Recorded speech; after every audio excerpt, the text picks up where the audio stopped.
Hey everyone, I'm Cheryl McColgan, founder of Feel Nourish Grow, and today I want to talk to you about getting older and things that we worry about or work on when we're getting older. You know, a lot of us start gaining a little weight. It's pretty common. It's a lot in relation to your hormones, and it's nothing unusual, but it's frustrating. And I've had a couple of friends reach out to me lately and just have some questions around healthy lifestyle, what they can do to kind of fight this perimenopause, menopausal battle. And then I've also read and researched a lot on my own to come up with some ideas of things that you can try. Of course, everybody's a little bit bio-individual, so it's gonna take some experimentation, but here are some ideas that you can use to try to work with things as you move into perimenopause and then menopause and fight aging. I'm fighting it every single day. So as you know, if you've been around my channel for a while, I personally, I started doing low carb. So actually I used to be a vegetarian, which is kind of an interesting side note, but about 7 to 8 years ago, I started eating meat again. And then a couple years later, about 5 or so years later, I started really drastically cutting my carbs. And then about 4 years ago, I actually went full on keto, which means I am in ketosis all the time, and I eat, very little carbs each day, or depending on my activity, I can actually tolerate a little bit more, especially now that I've been doing it for so long. But the process of becoming low carb, if you aren't yet, or if you haven't looked into it, right? There's some metabolic advantages. It actually burns some more calories every day due to wasting, due to several different factors. I actually am going to write an article about this at some point. I just haven't gotten to it yet. But I do have the Beginner's Guide to Keto, which goes into a lot of this. But it's got that flexibility for you to use carbs or burning fat. I think burning fat is very important as we get older, because one of the things that happens is we lose muscle mass, and it requires a lot more energy for your body to maintain muscle mass. So the more muscle mass you have, the more calories you burn. So that's actually one of my other tips, is you at least want to be focused on maintaining muscle mass, if not building. And it's very difficult for women to build muscle mass. You're never going to end up looking like a bodybuilder, almost no matter how hard you try. Most of us just don't have those genetics, and we don't have the steroid hormones to help us get to that place. But there's a couple of ways that you can maintain or build muscle mass, especially as an older person. And so, of course, that's resistance training, weight training. It doesn't have to be anything super heavy or crazy. There's this one little pop sugar workout that I like called Madonna Arms. And then, sorry, I was just distracted by a bird flying right by my window. Madonna Arms workout, pop sugar. It's real simple. It's 10 minutes. It's at least something that gets you, keeps you moving and starting to build some strength, because doing it consistently for that amount of time, if you do no strength training now, I can promise you it's a little bit challenging. Also, any kind of weight-bearing exercise, so walking, running, yoga actually is very good, especially when you focus on hugging your muscles into the bone. There's been a lot of research on that shows that it maintains and can build muscle. So that's your first tip, is you want to work on that. The second thing that I recently learned that's pretty important in relation to maintaining or building muscle mass and doesn't require any exercise is making sure that you get the proper amount of protein. And there is some argument, and that's the beauty of everybody in the entire family working from home. And my husband just came home from an appointment, and so I'm kind of gonna try to get my train of thought back here. Recently, I learned that there is another way besides resistance training that you can actually gain muscle, and that is to eat the proper amount of protein. And it's even more important as we get older. So there's a couple of people that have been talking about this lately. Ted Naiman is one. He has a diet, I believe it's called the PE. I haven't read that book yet, but I intend to. And then Vanessa, I forget her last name, but she's the ketogenic girl. She has a podcast. She actually said she had not been weight training. She was going to school, but she had been prioritizing protein for 2 years, not weight training. Got a body scan 2 years ago, and then again, because she was really working on her body composition. She had been a vegetarian for like 17 years and had a very high body fat percentage, even though she's very thin. And so just by prioritizing protein, she gained something like 8 to 10 pounds of lean mass. So when you eat more protein, it goes into muscle, it repairs your bone. It's all the saturated and good other fats that you get along with that help your hormones, which are also important as we get older. So there's a lot of reasons that you really want to prioritize protein. I've been working on this for myself for about 6 months now, And I have to tell you, it's not easy, and there is some variability in what's recommended. So if you are practicing a ketogenic diet, it's very muscle sparing to begin with. So we have that going for us. And your body is also very good at recycling and repairing. There's something like 300 grams of protein that actually gets recycled through repair, through cellular cleanup each and every day. So there's that, and that's good that our bodies are good at that, and they're especially good at it when we're in ketosis. So we have that muscle sparing thing going on, we have recycling going on, but then you also need to put protein into your body. The difference in what various experts will recommend is something like 0.8 per kilogram of body weight, which a kilogram is 2.2 pounds. So roughly, if you take your ideal body weight and say you looked smoking hot in high school and that's where you want to be. Well, that might not exactly where we need to be for being, women in our late 40s and into our 50s, because there's also something to be said for carrying enough reserve in case of disease or insult or injury. If you ever have a time where you need to spend some time in the hospital, or there's something more serious happens, you have cancer or something like that, it's good for your body to have a little extra reserve. So just my personal feeling, I think as we get a little older, we shouldn't let vanity totally take over, that it's okay to carry like just a little bit of extra weight. But let's take whatever weight that you say you feel good at, and you're going to divide that by 2. So let's just pick a number. Let's say it's 140. We're going to say 70 is half of that. So you would be getting at a minimum around 70 grams of protein a day. So really it's 0.8, right? So it's a little bit less. So that would be the minimum amount of protein that you want to get. Other people that I have listened to and heard, and Ted Naiman is one of these, Dr. Paul Saladino, who's the Carnivore MD. Love that book, by the way, if you haven't read it, it's excellent. Lots of interesting stuff, even if you never want to eat that way. But his recommendation is more like a gram per pound of ideal body weight. So let's say if we're talking 140 again as your ideal, you'd be trying to get 140 grams of protein every day. I find that to be very difficult. I've been shooting for somewhere in between those two, and so I've been trying to get around 100 grams of protein per day in an effort to build and maintain muscle mass. So that's all the muscle mass stuff aside. Things that you can do to tweak your diet to try to lose weight. You want to be careful about going too low in calories. One of my friends, one of the ones that contacted me, she said she often does 1 meal a day.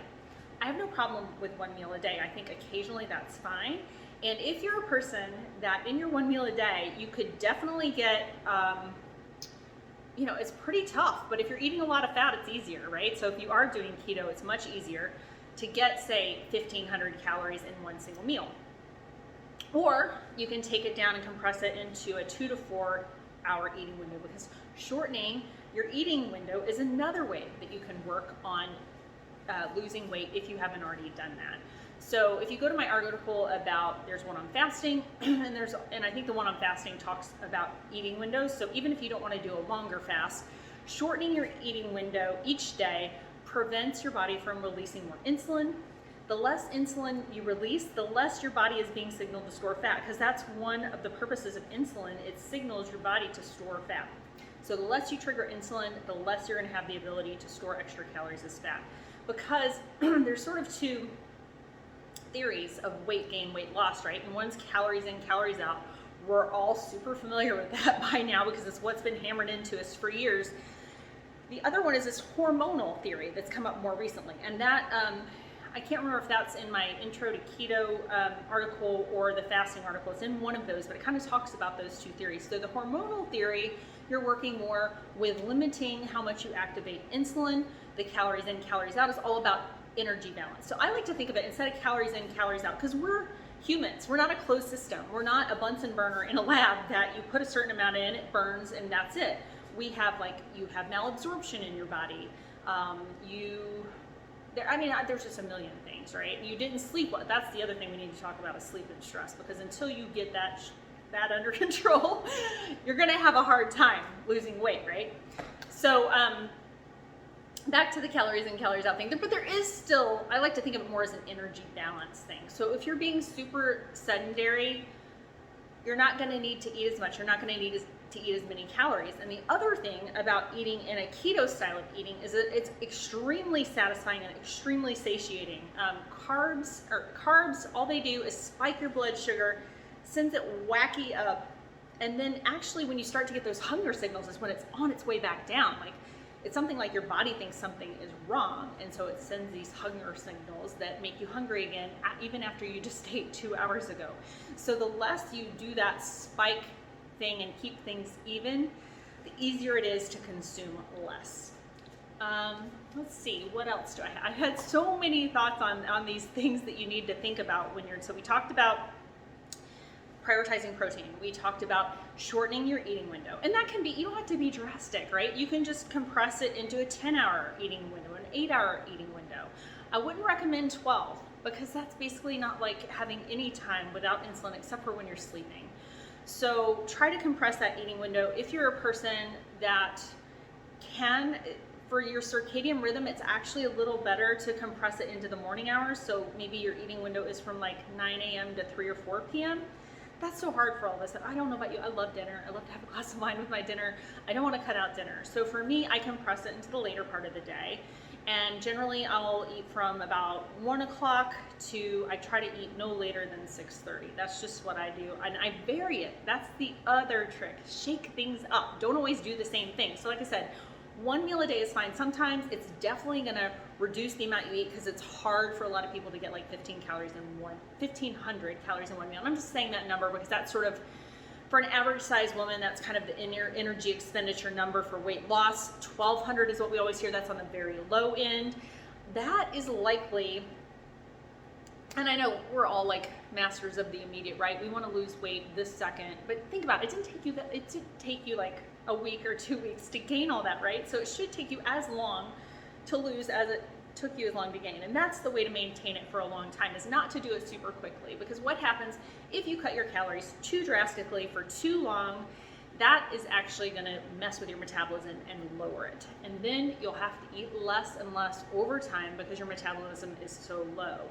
By contrast, if you do that thing where you shake it up, so say you have your 1 meal a day and you can't eat 1,500 calories, you only eat 1,000 that day. Totally fine. Next day, don't do 1 meal a day. Next day, make sure you do at least 2 meals. Compress it in a small window if you want, but make sure you get like 1,500 to 1,800 calories the next day. And then the third day, maybe you do a 24-hour fast, no food. So this very little amount that you have, say 1,200, 1,000, 800, that's actually more detrimental to your metabolism than just a pure fast. I know it's crazy and hard to believe. If you go to Dr. Jason Fung's website, I actually spent, like, he has practically a book on his website about metabolism and fasting and how all of that works, and it's absolutely well done, well-cited research. But you're better off to completely fast, water, black coffee only. You can do a reboot fast like I do every month, which is a little bit assisted with some ketones and some broth, so it's easier and you do it more consistently. That's what's really helped me a lot to be more consistent. But you can do just water and coffee. That's what I did for years. Water, coffee only, you're activating autophagy, which is awesome for your overall health, for anti-aging purposes, for skin, all that good stuff, all that vanity stuff it's great for too, and also disease prevention. I feel like I'm kind of jumping all over the place here, but all this stuff has been running around in my mind lately because I have people contact me all the time that are like, they're in a stall or they're this or they're that, but there's just so many things to consider.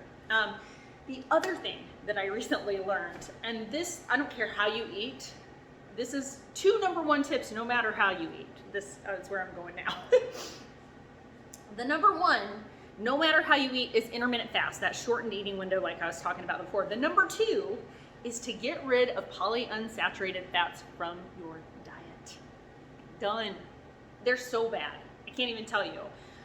So this is corn oil, soy oil, any kind of oil that comes out of something that was never meant to have oil. Like think about a bean or a piece of corn.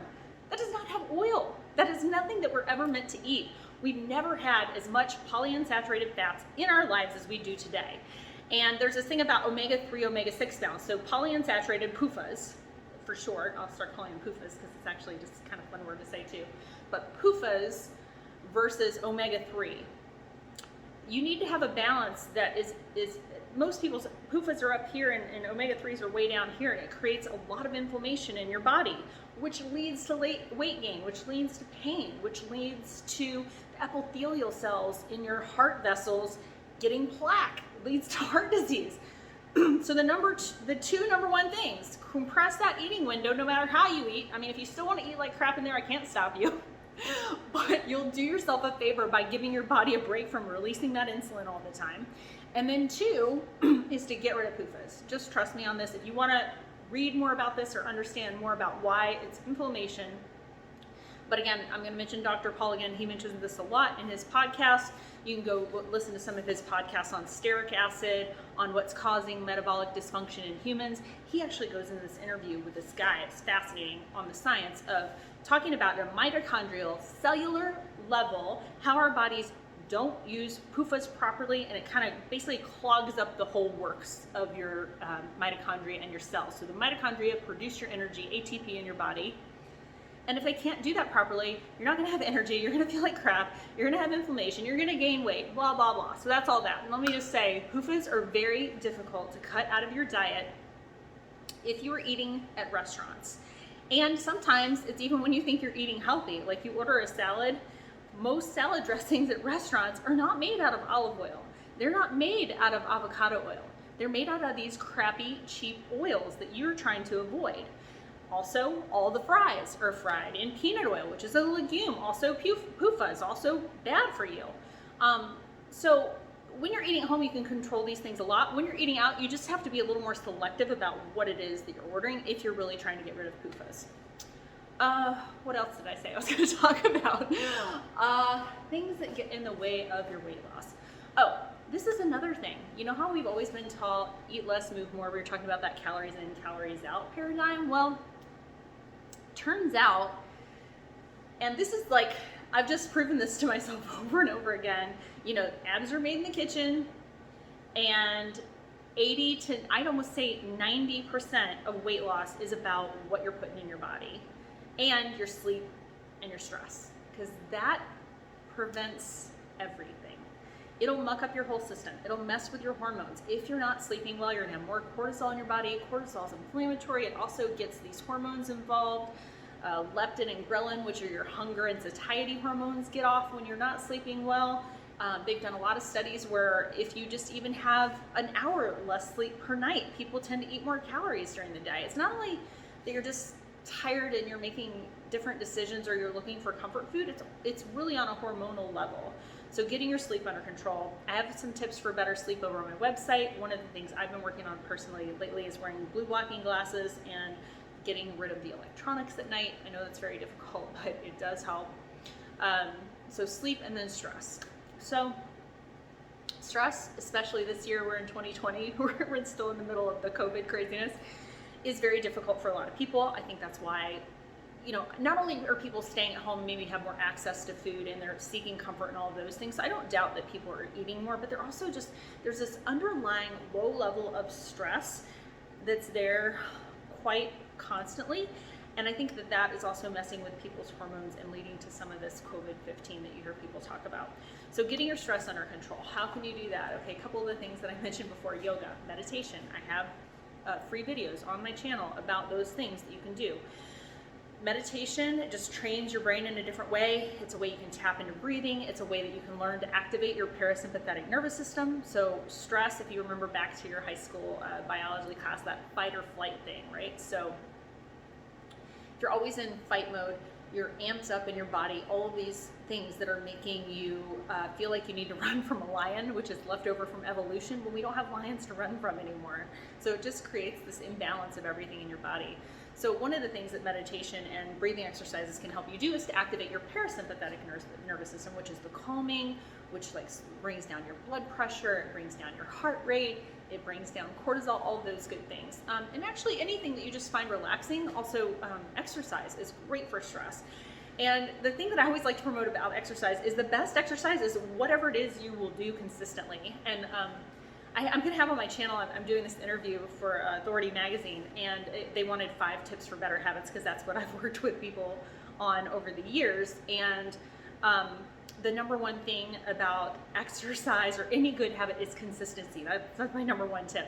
So whatever it is that you're going to do, it can just be a walk, it can be go down on your spin cycle, get a Peloton, it can be yoga, it can be biking. I don't care what it is. It doesn't have to even burn a lot of calories. It's just got to be consistent, and you got to move your body. And I like to call it joyful movement. Whatever joyful movement is for you, that's what I'd like to see you doing. So sleep, stress, the way you eat, what you eat. I I'm always been a strong proponent of a whole foods diet. Even when I ate vegetarian, I ate, very much a whole foods based kind of thing. If you're eating a lot of stuff out of a package, it's just not going to do well for your body. The other thing I would say about that is, even if you don't want to be keto or low carb, just cut out like the mindless carbs. I'm not saying never have bread again or never have pasta again or whatever it is that you love, but maybe only have it like once or twice a week instead of every day. When I look back to when I ate vegetarian, even though I was eating a lot of whole foods, I did also eat a lot of pasta, and I loved bread, and I was younger and I could get away with that. When we're younger, we have a higher metabolism, we're more active, you have more muscle mass. There's so many reasons why you can get away with that kind of stuff when you're younger, and we haven't broken our metabolism yet to where we are metabolically actually broken. There's actually a really recent study that just came out of North Carolina University. I don't know if it's North Carolina, Chapel Hill, or I'll put the link below. But only 12% of Americans are metabolically healthy, if you can believe that. That's really sad state of affairs, and it's due to this diet that's been promoted for us for the last, this food pyramid and my plate and all this crap. You do not need all the carbs. You do not need all those whole grains. That's what's metabolically breaking us and causing people to have poorer COVID outcomes. So at least reduce your carbs. If I can get you to do that, I'll be super happy. And any carbs that you do have, eat whole foods carbs. If you want to have, sweet potato or certain vegetables that are carbier, I'd much rather see you eat like that than eat like rice and pasta and bread. So I hope that makes sense.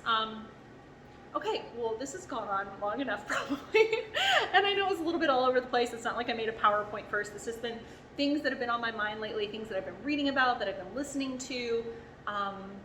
But yeah, if you have any questions about any of those things, be sure to contact me. I'm always happy to help. It's my passion about feeling better, looking better, feeling healthy, fighting age, all of those things. And again, the number one things that you can do for all of those things is compress your eating window, do some kind of fasting, even if it's not an extended fast, although that has amazing benefits. And again, read my article on that so you can see the research.